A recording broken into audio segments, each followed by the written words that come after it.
So hello guys, welcome back to my channel. So I'd like to thank Sir Ace, Sir Christian, and Sir Kiko and Hyundai Pasig for making this sudden review possible. So I wanted to get my hands on this as well, being the middle variant of the Creta. Also I have a walk around tour and a full test drive of the Hyundai Creta GLS. Links of those will be in the description down below. So being the GL middle variant now, so biggest changes in the exterior are the wheels. They're still 17 inches, but the GL only has monotone wheels compared to the two-tone of the GLS top of the line variant. And as well, the entire roof of this GL is body colored. There's no blacked out here, but I found some part of the C-pillar is silver compared to the all blacked out of the GLS. So everything's the same, the ground clearance, the engine, by the way, we'll get to that in a bit. But the biggest changes are actually in the interior. As well, for both variants of the Hyundai Creta, the rear looks exactly the same, and as well the same boot space for the entire Creta lineup. So hopefully there will be a manual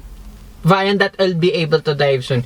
So now here in the interior of the GL variant, visually it looks exactly the same, where the buttons, the layout, so on and so forth. Biggest difference though, everything now is blacked out here in the GL, especially here in the center console. And comparing now as well to the gear lever, the GLS is all gloss black, and around here in the GL variant, it's machine gun gray. Now, to be honest, this entire center console, this is more like it compared to the scratchy black piano plastic of the GLS. Weird enough that I prefer this look. As well, speaking of the center console, you get only now in this GL variant a single zone climate control compared to the dual of the GLS variant. As well, here in the door card, similar layout, so on and so forth, but again, everything's black here in the door card. And another difference, glove box, there is no cooling this time for the GL variant. I didn't even know there was a cooling feature in the GLS variant. Steering wheel, same button, same layout, same material again with the steering wheel. And then instrument cluster, same 10.25 inch info display, supervision, 8-inch infotainment system that supports Apple CarPlay and Android Auto. On the door cards, they don't fit my small water jug. And then the two cup holders here in the middle, they fit just fine. I like as well, being the GL variant, there's also ambient light in the cup holders. Center console box, same as well, small but at least there is. And another big difference here in the interior are the seats. This one's completely blacked out compared to the two-tone of the GLS variant and the GLS limited red. So actually I dig the black look of this GL variant. I don't know why. Here in the interior wise, I know the GLS feels more premium than this, but this one, I gotta say, not too bad at all.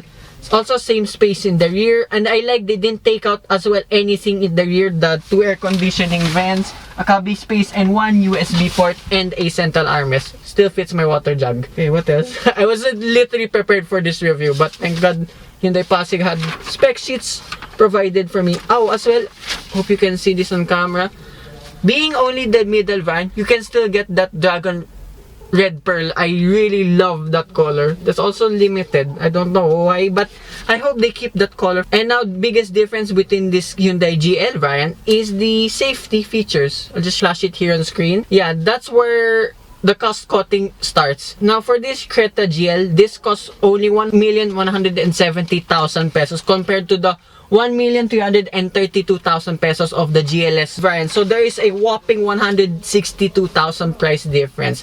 So let's see if this Hyundai GL middle variant is worth it. So this is the engine of the Hyundai Creta GL. Like all of the Creta lineup, it's a 1.5 liter naturally aspirated 4-cylinder engine that produces 115 horsepower and 144 Newton meters of torque, and is mated to a CVT transmission dubbed by Hyundai IVT transmission. I have driven this already at the Philippine International Motor Show around Pasay World Trade Center. Being here around only at Hyundai Pasig, I want to see if it feels more at home here in the city. So with that let's go for a drive. So here we're driving the Creta GL variant. So another thing that I've discovered, there is no drive modes for this GL variant. So the cluster actually looks like it's in sport mode the whole time, and the only drive mode here is actually just in the gear lever. Just put it here to sport, and why not?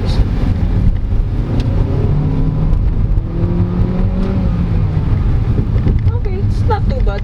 The weight difference is only minimal since there are a lot of safety features that have been removed from this. Yeah, this was my complaint, just being honest, with the GLS variant. It's not the fastest thing on the road, but it's alright. And here, look, uphill, it's alright. Just put it to sport mode, you'll be fine. Actually, shout out to my friend Jericho Villaferte of Cars of Cebu, and his YouTube channel will just be somewhere here on screen.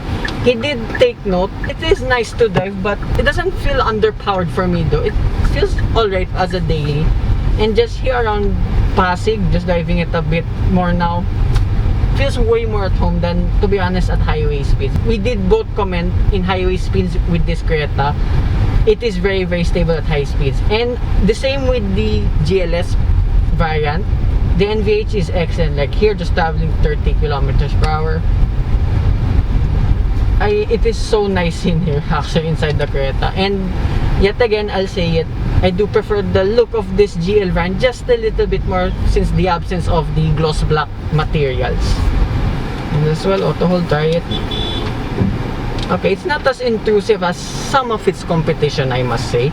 And also, since being the GL variant, having no driving modes whatsoever, yeah, the steering wheel feels the same throughout. Even though I put the shift lever to sport mode or drive mode, it feels exactly the same. So for comparison, the steering feel, like in the GS variant, so the steering feel feels like more in normal mode rather than in sport or eco mode. But at least it's in normal mode. Being honest again, I didn't like the eco driving mode for my liking only since it was too light. Then same characteristics with the top of the line. Yeah, the suspension is just slightly firm, but the trade-off is it gives good handling at least. Then here, faster paces on rough roads, 50 kilometers per hour. There's tire noise, but it's not as loud as some of its competition, I must say. And I found out, of course, I mentioned in my previous 2 reviews that this has the largest electronic stability control button I've ever seen. I pressed it, I did notice something.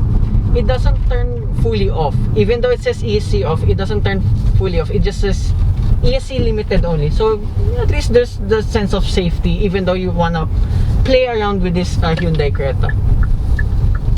But here, maneuverability around in the city, pretty much easy to drive. I mean, I don't mind this as a daily, like what I said in the GLS variant. Although being, again, as I said, 162,000 pesos difference between this GL and the GLS top of the line variant, I guess say this is, being honest, way more worth it than the top of the line. Yes, there are a few things missing like the safety features here and so on and so forth. And as well, I forgot to mention, this does not have a wireless charging pad. And then here, kick down just in drive mode, not in sport mode. Kicks down pretty well. And like what I said in my test drive of the top of the line variant, this IVT/CVT transmission, it feels more like an automatic transmission itself. It's really, really good. Kick down immediately, seems alright. Although yeah, at the higher speeds, I admit it will scream a lot since this is only a naturally aspirated engine. But I did notice a little bit of the weight difference compared with the top of the line, since this has a lot of safety features taken out of it, but at least this still has the cruise control, as I mentioned, and the auto hold function, which is somewhat still helpful. So I did notice as well the CVTs, yeah, it kinda wants to lurch forward immediately, like here, auto hold, and then there you see me lurching forward. It kinda likes to keep on going, so it's at least, it's not some like one other competition, which I really hate now, by the way. The transmission of that was so laggy. I'll reveal that car very soon, by the way.